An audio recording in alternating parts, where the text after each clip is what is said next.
Welcome to Dr. Green Speaks. What's up, family? You know who I be. It's the kid again, Dr. Green. Yeah, you heard it. Listen. Bridging the gap between scholars. Read more books than the curriculum profile. Doctors, athletes, Let's go. and pop culture influencers. Major show alert. Oh. Ladies and gentlemen, this is it. And now, Dr. Green Speaks. Bring them out. What's up, family? You know who it is. Kid again, Dr. Green. Yep, listen, back here on Dr. Green Speaks today, I have the opportunity to share time with none other than the Dr. Avery August, who happens to be a professor of microbiology and immunology. Given the time that we're in right now, dealing with COVID, this is the kind of individual that you should be reaching out to get the real information, the facts, the peer-reviewed research. He's an expert that studies inflammation, lung inflammation specifically, and disease. It is my pleasure to introduce none other than my man's in them, Dr. Avery August. How you doing today, family? I'm doing well, Dr. Green. I'm doing well. How are you doing? I'm great. I mean, this is an honor and a privilege. I'm very excited about getting into this conversation about you, your work, your achievements. I mean, I think this is one of my favorite opportunities because you're in a discipline that I know absolutely nothing about. So I'm looking forward to learning and to sharing all of the wonderful things that you are involved in. So why don't you tell me where did it start? Where does your story start? Where did I start? It's interesting. I was, so I was born in Belize, in Central America, and my mother moved here to the U.S. When I was very young, and we came after to Los Angeles. So spent some time in Los Angeles. Did a year of high school there, community college. Couple of years of community college, transferred to Cal State LA, big up Cal State LA, and was kind of struggling, as you do. Took a class, and one of my professors, Professor Costello Brown, still remember, I was taking his class, and he said, "What do you want to do with your life?" And at the time, my major was medical technology, and I was it's the type of job where you do the blood tests in the hospital and stuff like that. And he says, "Do you want to do urine analysis for the rest of your life?" And I thought about it, and it's like, I never thought about it that way. So it's like, come on, let me show you what research is like. So he introduced me to research, and I never looked back, because I really, fell in love with just discovery. Wow. No, that's amazing because a lot of young people that are going into college operate under the misnomer that they have to know exactly what it is that they're going to do for their, for the rest of their life. And some of them assume that major that they picked when they started is what they're going to do for the rest of their lives. How was that shift for you to go from this idea of, this is what I might do, to finding that thing that really motivated you and inspired you? Yeah, no, that was definitely a journey for me, because I started out as a biology major. And, I started as a biology major because I thought, okay, I'm going to go to medical school. That's what biology majors do. I like biology. But then I didn't really like hospitals. I mean, not in that way, right? I mean, I really respect, but for me, it was just something that I, realized didn't want to spend the rest of my life there. And so that's when I was struggling. And so I changed to microbiology. And then, I thought, well, how can I get a job with a degree in microbiology? So then I changed to medical technology, because I figured, okay, I can get a job. I can point to a job there. But then that's when, Dr. Brown said to me, and I really respect it, we've chatted about this a number of times over the years, what do you want to do? And that's when it clicked, right? Because that's when I really saw that I could do this, and I really enjoyed it. And he introduced me to this whole world of what you could do. You could get a PhD, you could do all this stuff. And I didn't know all that before. So it's, if you don't know what you don't know, right? And it's people like Dr. Brown who can start to open those doors for you. Wow. So can you tell me a little bit about what you do now? So what do I do now in research? Yes. So I'm an immunologist. What that means is I study how the immune system works. And a lot of people have been talking about vaccines, COVID. So that's right up my alley. Matter of fact, my lab, some of the work that we do in my lab, we're working with some of my colleagues on trying to understand how the virus triggers the immune system, and thinking about how it causes disease. I study lung inflammation. Everybody hears about inflammation. So when you get a flu, when you get infected with SARS-CoV-2, that causes lung inflammation. When you have asthma, COPD, all of those things cause lung inflammation. It's basically the same process. And we're trying to understand, how does the immune system know to turn on this process of inflammation? And then how does it know to turn it off? Because when you clear the virus, if you have flu, you clear the virus. If you have SARS-CoV-2, you clear the virus. That's the immune system turning on and turning off. So we're trying to understand how the immune system turns on and then how to turn it off, so that we can try to manipulate it, when we want. So that's sort of what we do in the lab. So the ability to turn it on and turn it off at will, so to speak, or to be able to control that, how is that beneficial? And what's the application of that?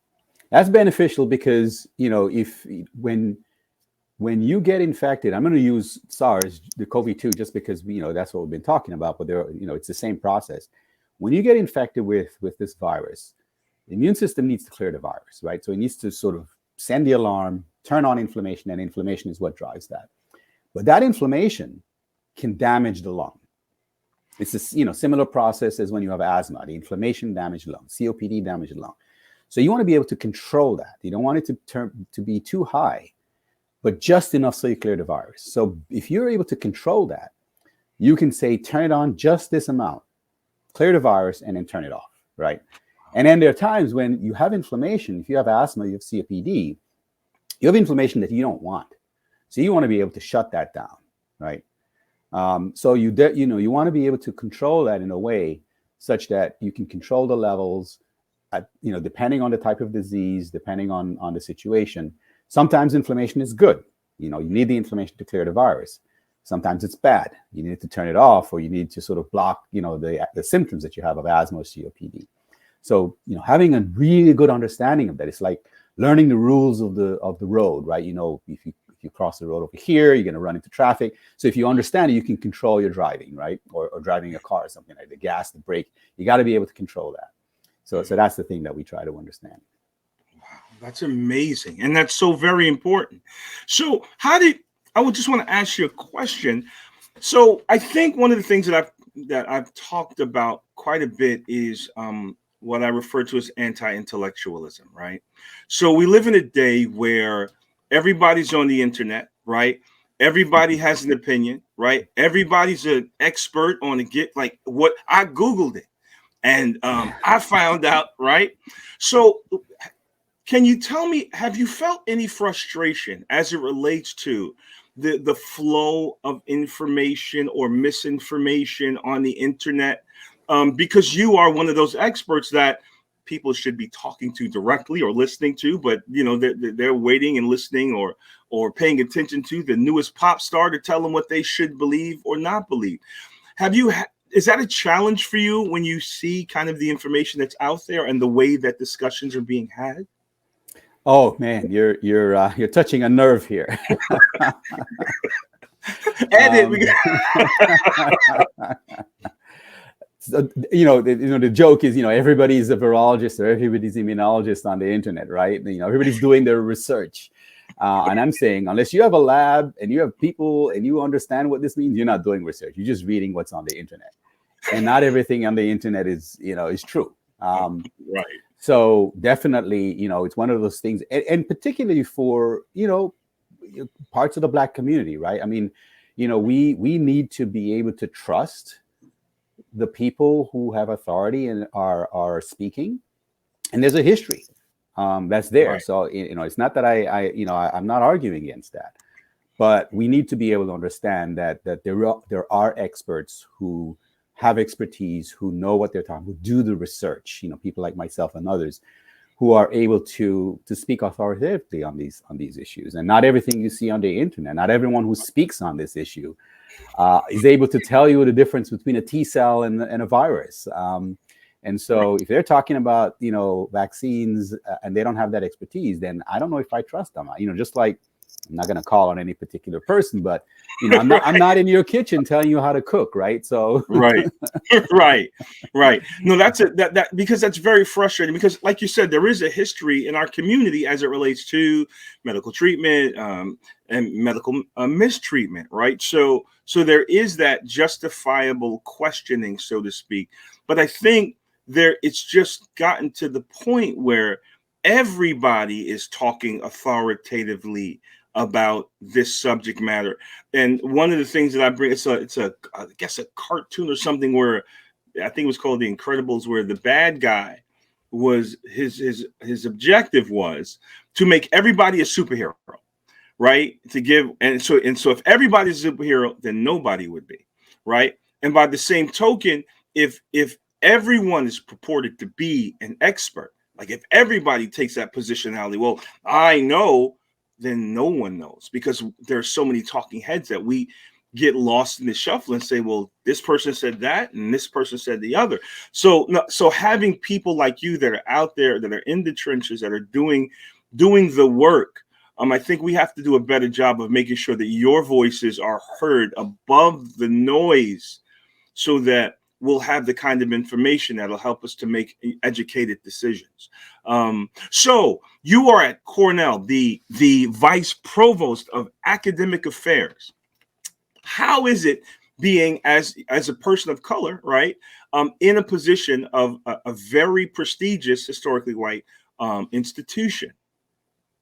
Yeah, no, this is interesting, and I have students come to me, on the side, show up at my office and trying to understand, the institution, trying to understand, these are really complex institutions and cultures, and one of the things that I always think about is, can I be in the room where decisions are made, where there's a voice that comes from our community. And, that's part of what has driven me as I thought about, what am I going to do next, is are there places that I can be where I can start to think about changing some of the structures, some of the processes to make this more transparent so that more people can be successful. And, this sort of position that I have it's kind of vague, vice provost for academic affairs, it's sort of, academic affairs, right? It's an academic institution. But, one of the things about that is that it allows me to be able to collaborate with different parts of the university in understanding, what we do as a university. So, the process of who do we hire, the faculty, how do we ensure that those faculty are able to provide the support for the students that we have at our institution as Cornell gets, our undergraduate population gets more and more diverse. We don't have the same diversity among our faculty. So that's one of the things that I think about and try to do, and try to ensure that we have a more diverse faculty who can teach our students. So, there's a wide range of things that I do in my position, but the big one that I think about is, can I be in those rooms where I can at least have a voice in some of those decisions that are being made? Right. Now so. Do you feel a lot of pressure being in those rooms, because a lot of the Black intellectuals and practitioners and experts tend to be in rooms that they are the one of one. And so they end up not just being an expert in a particular area or in their particular area of expertise, they are by default a representative of so much more. Do you feel that when you enter these spaces and are asked these questions? Absolutely. I mean, I think, and you just described the position that some of us are in. We, on the one hand, I'm a member of the community. We have, we hang out together.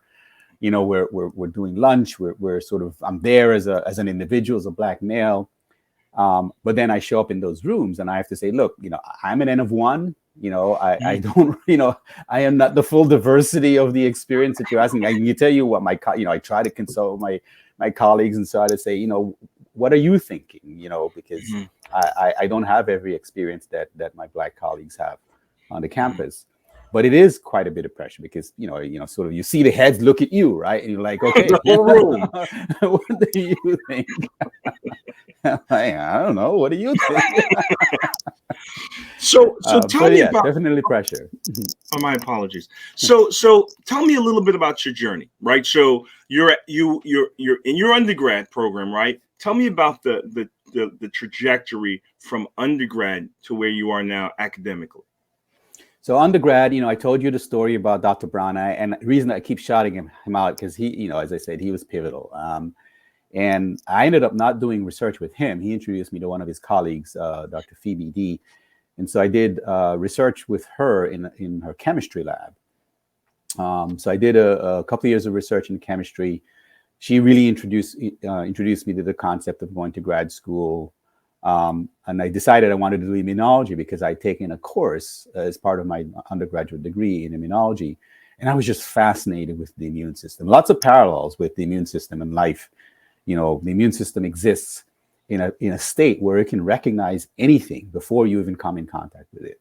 And part of that state is because of the diversity of the immune system, the representation of all different types of immune cells that pre-exist and are ready to go, just waiting until it recognizes something. And so I really appreciated that. So I finished my degree. I spent a year at Cal State LA doing a master's degree in biochemistry while I was applying to grad school and, thinking about different grad schools. Finally ended up being accepted at Cornell's grad school in New York City, Graduate School of Medical Sciences. And I decided to go to grad school there. So I moved to New York City from California and, spent 5 years in grad school there. I won't say it was easy. Getting a PhD is hard.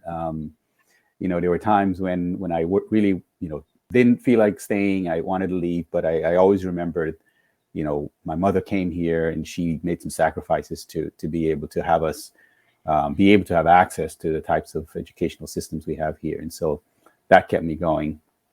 And after I finished my PhD, I started, thinking about what next. Decided to do a postdoc, which is this 2 or 3 year period after you do your PhD at Rockefeller University in New York City. I know you're a Brooklyn man, Upper East Side. But I always went over to, just as an aside, I always went over to Brooklyn to get my foods. Absolutely. And then, after I finished my PhD, I went to Penn State because it was an interesting opportunity. I really enjoy working with students, really enjoy being in the classroom, but also doing research. And so that the offer that they made to me as an assistant professor gave me the opportunity to do both of that. And so that's when I started my academic journey in real life. In between, there were lots of opportunities lots of times when I thought, okay, I'm not sure if I want to do this. Fortunately, nobody else gave me a job. So I tried to be a high school teacher. I tried to, do other things, but didn't get a job. So I ended up, being an academic. That sounds like a great default. Yeah, I know it's been good. I have to say it's been good. So I'm not upset. Okay, I want to shout out a person very dear to me, Dr. Julianne Malveaux, who is the new head of the College of Ethnic Studies at Cal State Los Angeles. So she's there in your town, Yes. trying to make a difference. So I wanted to just shout her out. So here's what I'd like to kind of get to. A lot of young people want to go to Cornell, right? It's one of those institutions that people tout as the top in the world. What advice would you give undergrads that maybe they're in their junior year, right, of high school or this? What does it take to become a Cornell student? Oof. Yeah, that's a Loaded. It's a definitely loaded. I mean, I'll say the undergrads here, I mean, fantastic students here. And, even when I was at Penn State, really great students. One of the, I'm going to preface what I'm saying before I answer your question with this, because it's sometimes a struggle for students. All the students at Cornell, undergrad students at Cornell, were at the top of their class in whatever high school they were in. And then they come here and everybody was at the top of their class. And now they're just one of, whatever number of students. And that can be a struggle, right? And so and when I talk to students, I think that's one of the things that ends up happening. So, students who Cornell has a really interesting, I'm gonna give some detail here because I think it's important for high school students who are interested in going to Cornell. Cornell has an admissions process where you apply to a particular college or a major. So many other universities, you apply to the university, you indicate your major, and then they make a choice. Here, each college does their own admissions. So, for example, if you're interested in biology, you can get access. You apply to either the College of Agricultural Life Sciences or the College of Arts and Sciences. They both have the same degree. And you indicate that you're interested in biology. And the big thing is they want to know why Cornell is best for you as compared to any other university. So it's not just you apply, you use the same application materials that you apply to everywhere else. You go to the website, you look at what Cornell offers, you look at the faculty, you look at the programs, and you say, Cornell is the place for me because I see myself at Cornell because Cornell has this, and Cornell has this population of students, and Cornell has these programs. They want to know that you are interested in Cornell for what Cornell uniquely can offer. And similarly, Cornell is looking at you as an applicant to see, can we see you as part of our undergraduate student body? Do we see you as someone who can benefit from what Cornell has to offer? Do you have interests that we see that you can carry out here? So clearly grades are important, right? So I'm not even talking about grades. As I said, most of the students at Cornell, they're at the top of their class. But are you doing something that you can see yourself benefiting from when you go to Cornell? And how does Cornell help you reach your goal? And there are other majors that might be related to your major. So you can look around, there's a biology and society major. If you're interested in biology, you can also do biology and society. It's a different college. So if you explore the different majors, there are ways of applying to Cornell that you can express your unique identity in improving your chances of getting it as an undergrad. That's amazing. That's amazing. So obviously we touched on this before, but do you find that a lot of the students of color come to you specifically, right? Because again, you're one, right? And do you find that you're that focal point of access for support or information? Yeah, I mean, I think one of the things that I really struggle with is being able to find the time, frankly, to talk to all the students who reach out.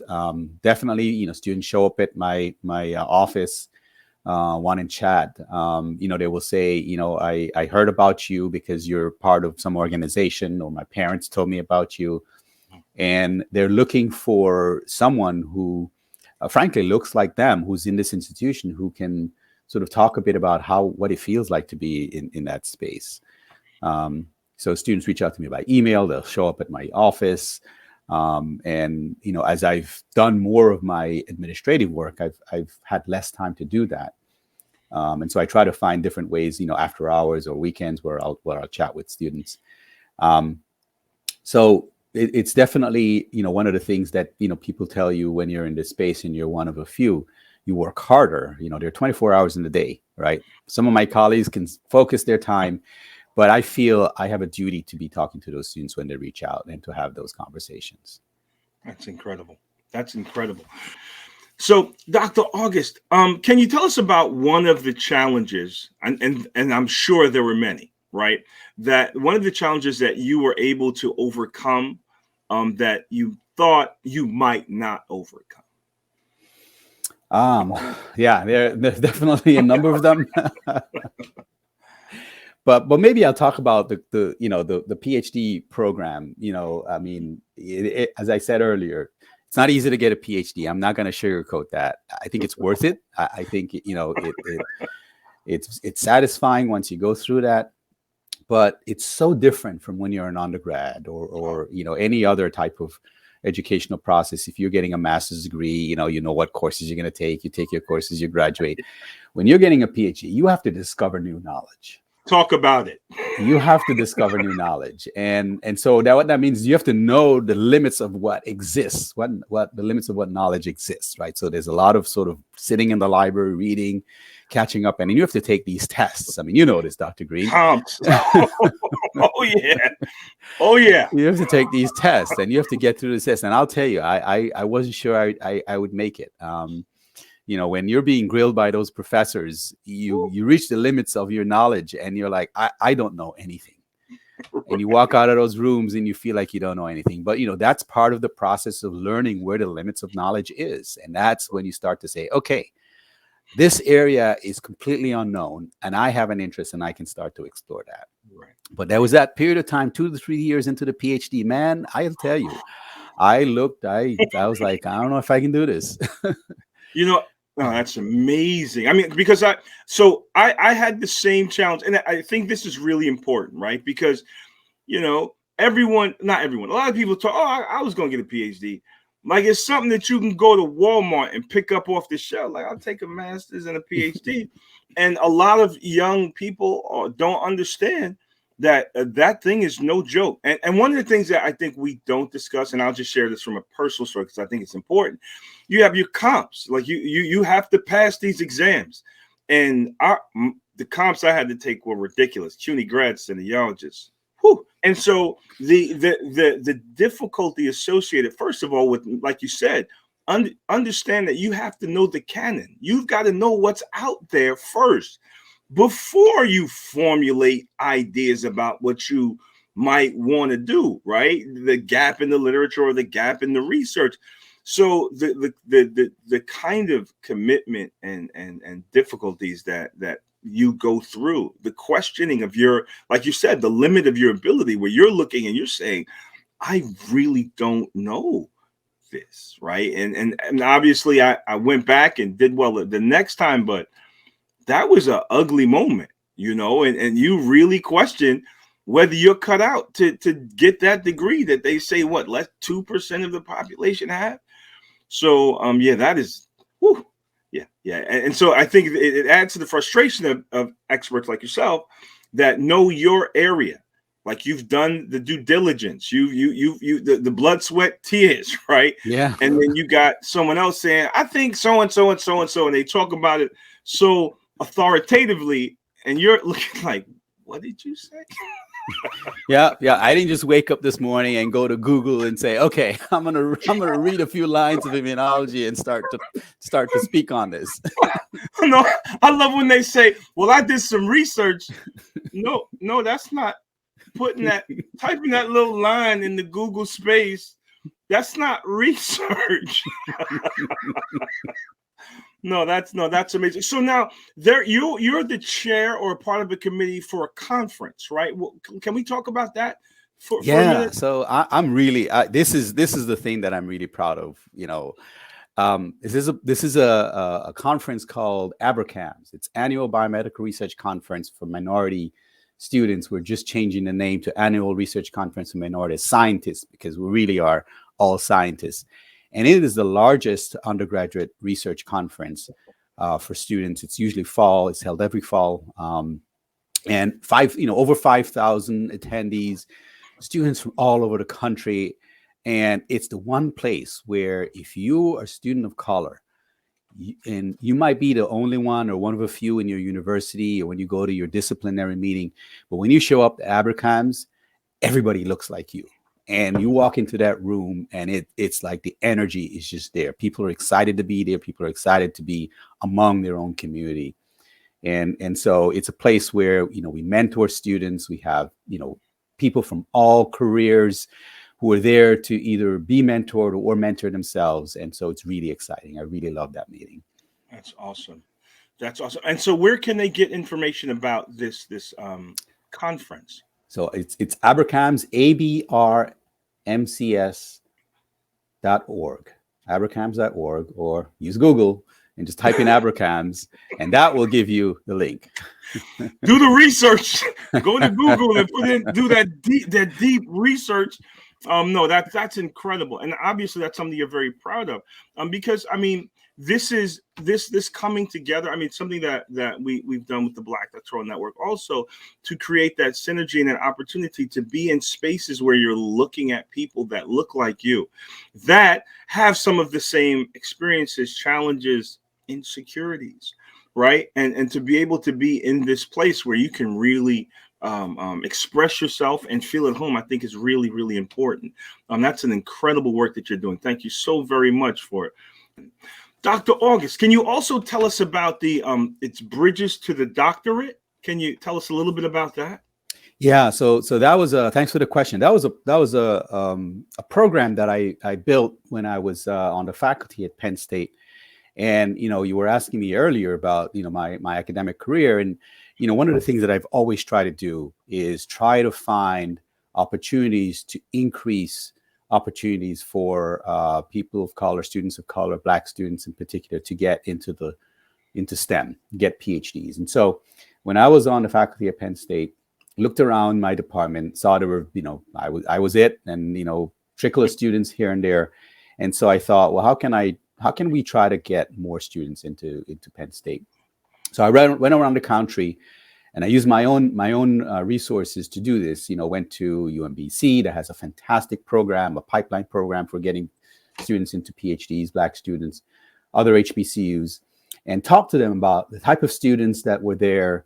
What is the structures? What are the challenges that these students face? And one of the things that I discovered, that I knew speaking to our own students at Penn State and even here at Cornell, is it's so different going from undergrad to PhD. I mean, we've talked about that, that challenge of being in the PhD program. But in addition to that, you're going from, an HBCU that has a particular culture to a predominantly white institution that has a very different culture. So many things that are different.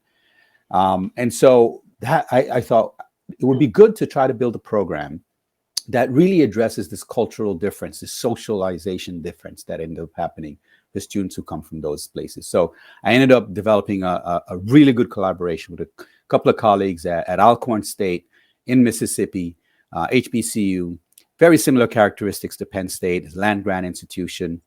And so went out, wrote a grant and got some funding from the National Institute of Health to build what's called the Bridges to the Doctorate program. And what that program did was we recruited students from Alcorn State into a master's program at Alcorn State. So they would finish their biology degree, they would enter a master's program at Alcorn State, but then they would spend a year at Penn State as part of that master's program. And in that year, they were able to learn about Penn State, learn about the institution, learn about the cultural and social differences, so that when they got accepted to the PhD eventually at Penn State, it wouldn't be so much of a shock. And so that program ran for about 8 or 10 years, I think. Even after I left, it continued until recently. And there are a number of students who went through that program that have been really successful. One of those students, I'm going to call her out, Dr. Melanie McReynolds, who's now on the faculty at Penn State, went through that Bridges program. There are other students, who graduated from the PhD program at Penn State, went back to Alcorn State as faculty. Other students, came to me with when I moved to Cornell in my lab and ended up having positions in industry. So I'm really proud of that, students, because it really started with this idea of trying to increase the number of Black students that we had at Penn State, going around, understanding the culture, understanding what are the differences, and trying to increase the belonging for those students when they got there. Awesome. Wow. That is amazing. That is amazing. So, Dr. August, I've seen this hashtag, right? It seems to be very, very popular, Black and STEM, right? And I'd like for you to talk about what it's like to be a Black scientist or Black and STEM. Can you talk about that a little? Yeah, it's been interesting to see that hashtag, sort of trend over the last few years, and one of those things, being, we talked about this, this being in this space where you're one of a few or one of the only, and that comes with particular stereotypes, right? One is there's not an expectation that a scientist looks like you. So, there was this whole thing, and this is what a scientist looks like. We have these people who look very different from the traditional stereotypic view of what a scientist looks like. So, and I've certainly experienced that in my career, I have people showing up at the lab if they haven't done research and looked at what I look like on the internet. They'll show up and they'll think, somebody else is me because I'm sitting there, but they don't think that I'm the one, right? You don't look like a scientist. And so, there's that stereotype of what a scientist looks like. There's also, frankly, your own internal feelings about, we talked about going through the PhD, your own internal feelings about, can you make this? Can you make it through this, as a career? Because there aren't that many who've gone through this that's in a visible way been doing this. If you look around you, so you go to meetings, you're the only one. And so there's that internal feeling that you have as well about being Black in a space where, that's not the expectation. But I also see it as a way to have access to our own community, right? I mean, we have now more and more people who look like me, who are doing this, who are being scientists, including, one of the developers of the COVID vaccine, that's Kizzmekia Corbett, that says, look, you can look like me and you can be a scientist. And so I think we just, one of the things I really want to do is have not even be an issue, right? The fact that you look at me shouldn't be a surprise that you're a scientist. Dr. August, so there are some people like W.E.B. Du Bois that talks about double consciousness, the way that Black people see themselves through the eyes of other people. And sometimes that can be very debilitating, right? And challenging because you're not only fighting or working through how you see yourself, but the stereotypes and the perceptions of who you are as a Black individual. How have you been able to work through that challenge?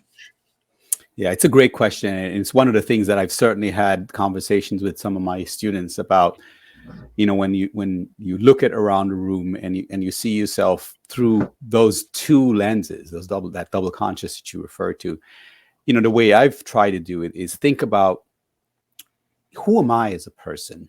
What are my interests? What it is that I want to do? And not try to think about how people are perceiving me or looking at me or, having particular expectations. Now, it's not to say that it doesn't influence. I mean, certainly, I can be in a room and say, if I say this thing, this is going to come off a particular way because of what people see me as. Mm-hmm. And so definitely have to think about that. But at the same time, I also go through this inner conversation about, but should I say this thing regardless of who people think I am or who people perceive I am? And so there's always that conversation that I have with myself about those things. And the more and more I do that, the more comfortable I get about allowing my individuality to come out, regardless of how people perceive me. But I can't tell you that it's always the case, right? I always have to think about what that, both plus and minus, I have to think about what that perception is like. It's like, if you're a Black man and you walk into the store, you keep your hands in your pockets so that people, the cameras don't think you're trying to steal something, right? You're almost self-censoring, even though you're not going to be doing that. Mm-hmm. So it's a continuous struggle, and it's trying to find that balance with yourself so that you feel comfortable about who you are and how you're walking through this world. That's not, influenced in such a way that you feel, constricted by where you are. Right. That's incredible. Thank you.